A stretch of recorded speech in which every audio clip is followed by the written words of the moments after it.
Здравствуйте! Мы сегодня поговорим с вами о падежах существительных. Саламатсыздарбы? Бүгүн биз сиздер менен зат атоочтордун жөндөмүлөрү тууралуу сүйлөшөбүз. Падеж деген бул негизи зат атоочторго суроо берилгенде мүчө уланып ошол суроого жооп бериши. Мисалы, машина — папы, дом — өмүра, цена — товара, время — вылета. Мына карап көрсөңүз, бул жерде биринчи сөз машина папы, атамдын машинасы деп жатат. Падеж бизге эмне үчүн керек? Эмне үчүн биз буну үйрөнүшүбүз зарыл? Себеби бул падеж суроо берилгенде мүчө уланып, сөздөр сүйлөмдө бири-бири менен байланышат экен. Эгерде атам, машина деп койсок биз, анда бизге көп түшүнүксүз болуп калат. Атам менен машинеби же атам машинасыбы же атам машинеби деп түшүнбөй калабыз. Эгерде атамдын машинасы деп конкретно айткан учурда, так айткан учурда биз белгилүү бир ойду түшүнүп атабыз. Атамдын машинасы экенин. Мына ошол эле сөз орус тилинде машина папы, мүчөсү. Папа деген сөз мүчөсү уланып өзгөрүлгөндө берилип атат. Дом — өмүра, өмүрдүн үйү. Мына өмүрдүн мүчөсү орус тилинде мүчөсү болуп кетип атат. Цена — товара, товардын баасы. Цена товара. Мына товардын деп кыргызча дын мүчөсү орус тилинде мүчөсү болуп атат. Мына ушулардын ушинтип өзгөрүшү сөздүн падеж деп аталат экен дагы. Падеж бизге сүйлөмдөрдү туура түшүнүш үчүн керек экен. Биз негизи орус тилинде падеждер, жөндөмүлөр 6. Мынакей окуп кетейин аларды. Именительный — кого, что деген суроолорго жооп берет. Ким, эмне. Родительный — кого, чего. Дательный — кому, чему деген суроолорго жооп берет. Винительный — кого, что. Творительный — кем, чем. Предложный — о ком, о чем деген суроолорго жооп берет. Биз бүгүнкү сабакта родительный падеж жөнүндө сүйлөшөбүз. Орус тилинде жөндөмүлөр 6 деп айтып өттүк. Бирок өзүңүздөр көрүп тургандай, бул жерде жөндөмүлөрдүн кыргыз тилинде деле 6 жөндөмү бар.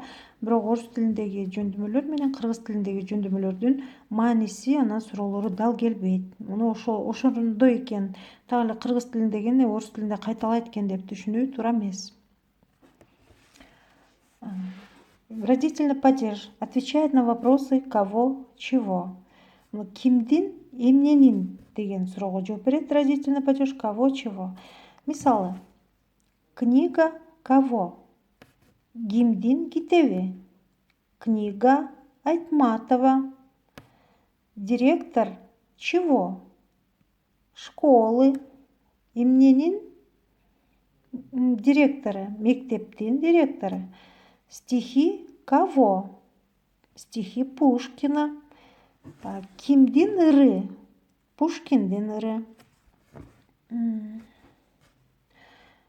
Ошондой эле бул родительный падеж бир толук нерсенин, бүтүн нерсенин жарымын, бир бөлүгүн көрсөтөт экен. Мисалы, кусок чего?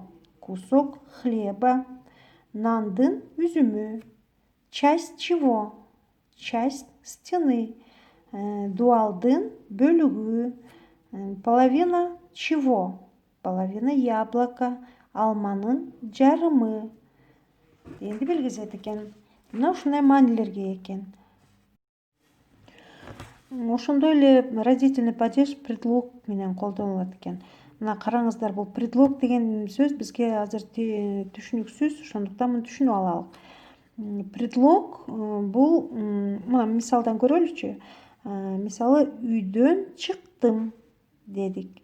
Үйдөн чыктым десек кыргыз тилинде могу дөн деген мүчө, үйдөн деген мүчө, үйдөн чыктым кыймылды багытын билдирип атат. Ал эми орус тилинде ушул мүчө өзүнчө кичинекей сөз болуп из деген сөз менен берилет экен. Демек бул мисалы из чего вышел?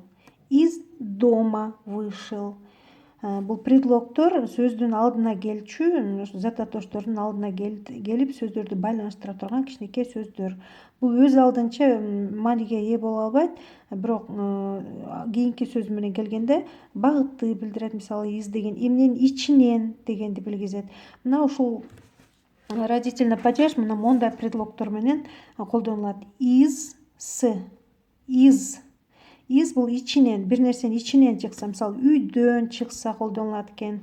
С бул деле ошо багытты көрсөтөт, бир нерседен чыкса, мисалы из дома десек үйдүн ичинен чыгат. С жалпысынан чыкты да, мисалы я возвращался с магазина десек, жалпылап айтканда дүкөндөн келаткам дегенде колдонулат. Из-за бир нерсенин айынан, например, мисалы из-за дождя, жаандын айынан.